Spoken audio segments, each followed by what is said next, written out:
আসসালামু আলাইকুম প্রিয় চাকরি প্রার্থী ভাই বোনেরা, স্বাগত জানাচ্ছি আমাদের এই চ্যানেলের নতুন আরও একটি ভিডিওতে। আজকের এই ভিডিওতে আমরা দেখে নিব 2024 সালের শিক্ষা তথ্য জরিপ আবেদনের যারা করেছেন আপনাদের পরীক্ষার সিলেবাস সহ পরীক্ষা পদ্ধতি এবং আপনাকে কিভাবে নির্বাচন করা হবে সমস্ত বিষয়টি আমরা ধৈর্য সহকারে দেখে নেওয়ার চেষ্টা করব। তো আজকের এই ভিডিওটি শুরু করার আগে অবশ্যই একটি কথা না বললেই নয়, আপনি যদি আমাদের এই চ্যানেল দর্শক হয়ে থাকেন এবং পরবর্তী ভিডিওটি সবার আগে আমাদের এই চ্যানেল থেকে পেতে চান, এখনই আমাদের এই ভিডিওতে একটা লাইক দিয়ে চ্যানেলকে সাবস্ক্রাইব করে পাশে আসা বেল আইকন বা জিঅল বাটনে ক্লিক করে রাখুন। আর অলরেডি সাবস্ক্রাইব করে থাকলে আপনাকে অসংখ্য ধন্যবাদ।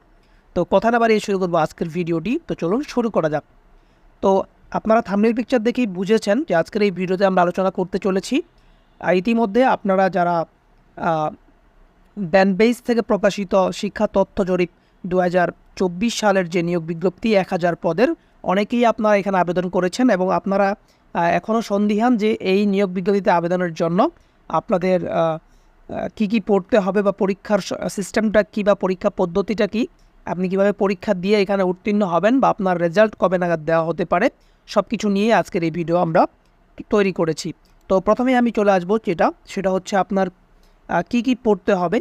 আপনাকে তো অবশ্যই একটি পরীক্ষায় অংশগ্রহণ করতে হবে, কেননা এখানে যেহেতু সীমিত সংখ্যক মানুষ প্রত্যেক জেলাভিত্তিক নেওয়া হবে, উপজেলা ভিত্তিক। তো এক্ষেত্রে আপনি আপনার এলাকার জন্য মনোনীত করার জন্য এখানে অনেক মানুষই আবেদন করবে, সেক্ষেত্রে আপনাকে অবশ্যই একটা পরীক্ষার সম্মুখীন হতে হবে।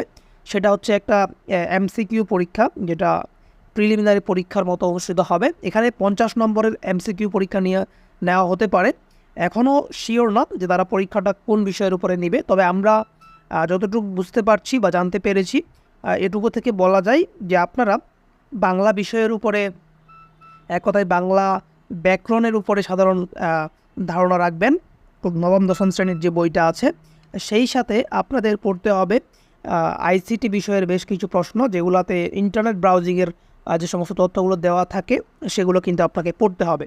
সেক্ষেত্রে ভাইবা পরীক্ষা নেওয়া হবে। ভাইবা পরীক্ষাতে আপনার তেমন কিছু দেখা হবে না, আপনি মোবাইল ব্রাউজিং করতে পারেন কিনা ঠিকঠাক, কেননা এখানে তথ্যগুলো যেহেতু মোবাইলের মাধ্যমে সাবমিট করতে হবে, এক্ষেত্রে আপনার মোবাইলের তথ্যগুলো বা ইন্টারনেট ব্রাউজিং সক্ষমতা আপনার কেমন বা ইন্টারনেট অ্যাপ সম্পর্কে কেমন ধারণা, এগুলো কিন্তু তারা যাচাই করে নেবে। সেক্ষেত্রে আপনারা যারা প্রিলিমিনারি পরীক্ষায় অংশগ্রহণ করবেন এবং এটার তারিখ কবে আমি সেটাও বলে দিচ্ছি। তো প্রিলিমিনারি পরীক্ষায় অংশগ্রহণ করে আগে আপনাকে সিলেক্ট হইতে হবে, তারপরেই কিন্তু আপনি ভাইবার জন্য সুযোগ পাবেন। এক্ষেত্রে প্রথমত আপনাদেরকে প্রিলিমিনারি পরীক্ষায় টিকার জন্য যে কাজটি করতে হবে সেটা হচ্ছে আপনাদের আইসিটি সম্পর্কে বা এক কথায় আইসিটি বইয়ের A to Z পড়বেন এবং যেহেতু আপনাদের এটা হচ্ছে গৃহ গণনা এবং জনশুমারির মতো একটি প্রকল্প, সেটা এই জন্য আপনাকে অবশ্যই 2022 সালের যে জনশুমারি অনুষ্ঠিত হয়েছিল তাদের যে প্রশ্নের প্যাটার্ন ছিল, তাদের প্রশ্ন প্যাটার্ন অনুযায়ী কিন্তু আপনারা পড়বেন। তো আপনারা যদি চান আমি এটা সম্পর্কিত একটা ভিডিও বানাই দিব, যে আপনারা কোশ্চেনগুলো কোথা থেকে ডাউনলোড করবেন, সমস্ত বিষয় নিয়ে আরও একটি বিস্তারিত ভিডিও আমি বানাবো। যদি আপনারা চান আপনারা অবশ্যই এই ভিডিওতে একটা কমেন্ট করবেন ভিডিওটাকে কোথা থেকে দেখছেন। আর এই পরীক্ষার তারিখ হচ্ছে এখানে বলা যাচ্ছে না, কেননা তাদের সময় আছে। আজকে যেহেতু 12 তারিখ, আজকে লাস্ট ডেট অ্যাপ্লাই করার।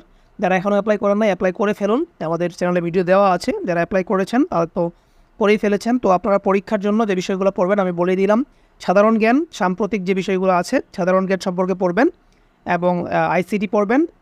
ইংলিশ তো মোটামুটি জানা থাকতে হবে এবং আপনার সবথেকে বেশি যেটা প্রয়োজন পড়বে সেটা হচ্ছে মোবাইল সম্পর্কে ধারণা, এক কথা ইন্টারনেট ব্রাউজিংয়ের সেটা। তো এই ছিল ভিডিওটি এবং নির্বাচন পদ্ধতিটা আমি বলে দিলাম যে তারা সবথেকে বেশি প্রাধান্য দিবে আপনার ইন্টারনেট ব্রাউজিং কিংবা আপনার ফোন সম্পর্কে কেমন ধারণা বা আপনি তাদের তথ্যগুলি ঠিকঠাক সাবমিট করতে পারবেন না। এটা যদি আপনি সঠিকভাবে উত্তীর্ণ হইতে পারেন তাহলে আপনার রেজাল্ট দেওয়া হবে এবং আপনাদেরকে রেজাল্টটা তাদের SMS-এর মাধ্যমে কিংবা আপনার ইমেইল যেটা আপনি দিবেন আবেদন করার সময় সেটার মাধ্যমে কিন্তু আপনাকে জানাই দিবে, তারা আপনাদের ফোন নাম্বারে কিংবা আপনাদের ইমেইলে। তো পরীক্ষার তারিখগুলোও একইভাবে আপনাকে ইমেইল কিংবা ফোন নাম্বারের মাধ্যমে SMS করে জানানো হবে যারা আবেদন সাবমিট করেছেন। তো এই ছিল আজকের এই ভিডিওটি। আশা করছি পরবর্তী আপডেটটি সবার আগে আমাদের চ্যানেল থেকে পেয়ে যাবেন। সেজন্য অবশ্যই চ্যানেলকে সাবস্ক্রাইব করে সাথে থাকুন। আসসালামু আলাইকুম ওয়া রাহমাতুল্লাহ।